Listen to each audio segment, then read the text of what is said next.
All right, welcome back. My name is Bardic, bringing you another Ashes of Creation video. If you do enjoy this content and you want to see more of it, please do drop a like and subscribe. I also stream Ashes of Creation content on Twitch if you want to swing by. So I'm thinking about adding in a third video each week. This would be a pretty quick video without much in the way of editing. Just kind of me talking to you guys about what happened each week in testing and my thoughts about it. It would help keep you guys up to date with the game's progress, and as we move into content testing, it would also be a chance for us to discuss and see what topics actually deserve their own video. Let me know if you'd be interested in this. And I just want to say thanks again to everyone who has been supporting the channel. It really helps me stay motivated to keep working hard on this content. With that said, let's jump into the video.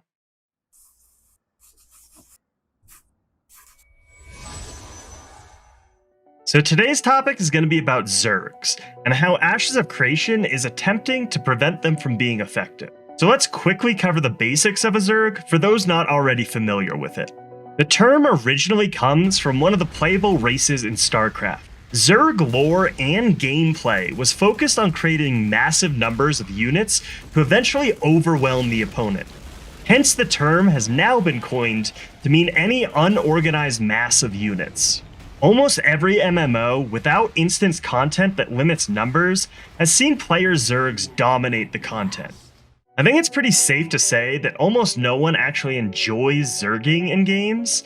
It might be fun every once in a while, especially if you're on the winning side of a Zerg, but it's not meaningful content. I've heard people say that Ashes of Creation is just going to become another Zerg fest.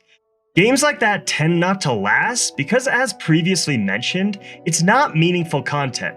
People get bored and then move on to other games. Now let's start with a quote from creative director Steven Shariff. Let's rally everyone possible and just Zerg it down, that's not experiencing content, that's just, bulldozing through it. Right. This is from an interview back in 2017, which was during the early stages of this game's development.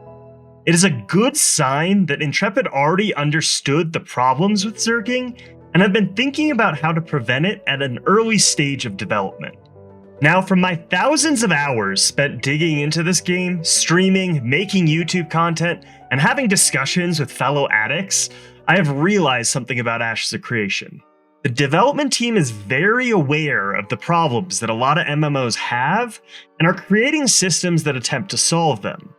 However, it is very rarely about a single system to fix each problem, but actually a bunch of systems that all work together to either solve the problem or discourage certain types of player behavior. Without the full picture of how these systems interconnect to create this game, it can be hard to see how it's all going to work. I see a lot of people feeling so strongly about a single system within the game and arguing about it without looking at how that system works with the rest of the game. That being said, we have yet to see all the systems implemented, so the argument goes both ways. Just because we have heard about all these systems doesn't actually mean they're gonna work. That is where the open development cycle comes in, however. We as a community can give feedback and get things changed if certain systems just aren't working. So let's get back to the topic at hand. What exactly are all the systems that intend to combat the issue with Zergs in Ashes of Creation? The first is the lack of fast travel, which often empowers Zergs in games. Fast travel is something implemented by designers as a quality of life improvement. People don't really enjoy spending lots of time running all over the place, and honestly, I'm surprised that I haven't heard more people complain about the lack of fast travel within Ashes of Creation. When every player can teleport to the same location, it takes no time to organize. In StarCraft, the Zerg works because their units are much faster than the enemies, so they can gather up quickly and then push out. Something to realize about Ashes of Creation is that each server is actually very much like a real-time strategy match.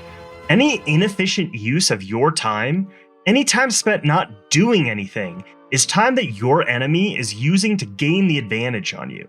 You want each unit on your team efficiently gaining you resources or intelligence, or denying the enemy from gaining either. So with meaningful travel time in Ashes of Creation, just getting a Zerg together might be a waste of time.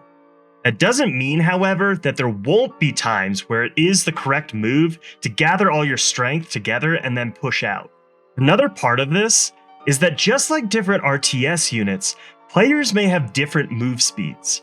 Mounts in Ashes of Creation are intended to have variable stats that will be a give and take system based on what you want to use them for. We don't know exactly how this system will work.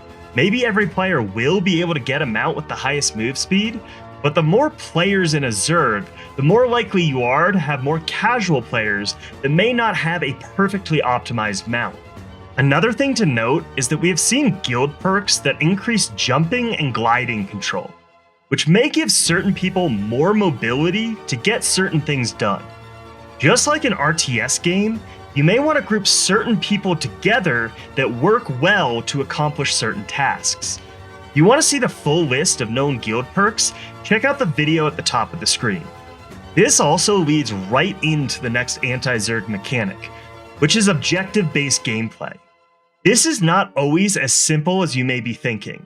Yes, the objectives can be something as straightforward as what we've seen from the most recent sieges, for example, dragons that give you buffs, or control points that change your respawn. But let us once again think about an RTS. The objectives are not always as obvious. So let's look at a pro StarCraft player that is constantly using smaller strike forces to hit things like supply lines, which in Ashes would be players trickling back to the main force after dying.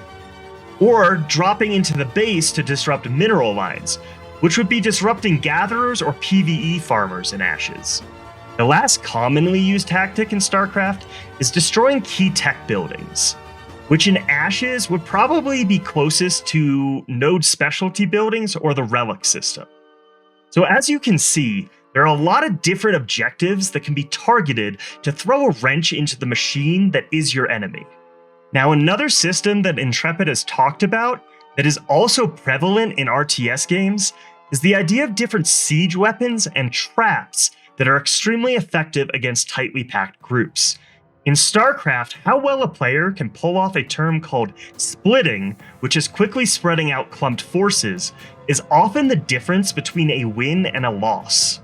The last anti-Zerg mechanic that is also a system used in RTS games is the idea of collision.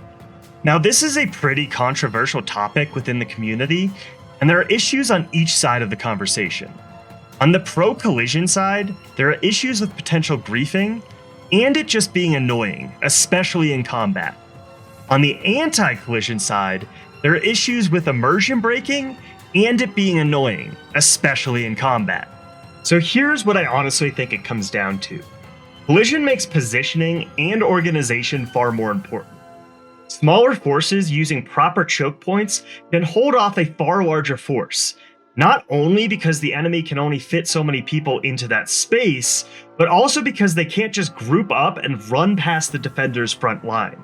Yes, ultimately the larger force probably will eventually win, but remember this game is all about efficiency. What was the rest of the smaller forces team doing while they were holding off the Zerg? Now let's step away from the RTS comparison and talk about the last two systems intended to be implemented as anti-Zerg mechanics. Let's first discuss the anti-Zerg mechanics for PvE. Honestly, this is a pretty easy and straightforward system to get right. Raid and dungeon bosses are intended to have certain mechanics and abilities that all players will have to know. The more players you bring, the more likely it is someone will screw up those mechanics. Also, certain mechanics like environmental hazards and AoE effects may cause more damage based on the number of players you bring. Bringing more players to a PvE objective does not increase the amount of loot that drops. Remember that this game is all about efficiency, so honestly, even if you are a part of the same team, you want to only bring as many people as you need to down the content. Send others off to accomplish other objectives. Especially with no loot binding, send the most efficient group for the content, and then spread the resources to where is most useful for the team or guild. This, once again, leads right into the next anti-Zerg mechanic, which is creating systems that cause drama and friction within groups. The larger your group, the more likely these systems will affect you. And I know nothing that causes more drama in an MMO than loot. Aside from in-game systems, there are also many ways to create drama through espionage. If you haven't already seen my video about server politics, check out the link at the top of the video. A true spy that has infiltrated an enemy guild can turn its members against each other. Asking simple questions like, why does that group get more loot than we do, or pointing out flaws in leadership can definitely start to cause some splintering. We haven't heard a huge amount about other in-game systems that have the potential to cause drama within groups, but here's another quote from Steven where he says, "The best way that I have found in games I played previously to take down a Zerg is to cause drama from within." So I can only imagine that Intrepid is working on more systems that have potential to splinter large groups. All of these systems work together to discourage Zerging, where none by themselves actually accomplish the goal. As mentioned, we have yet to see these systems implemented, so I'm going to reserve my full judgment for later. I could see some of these systems actually causing more problems than they solve. But let me know what you think. Will Zergs still be a thing, or will Ashes of Creation potentially curb the use of Zergs? Let me know in the comments below. Thanks for tuning in, see you on the next one.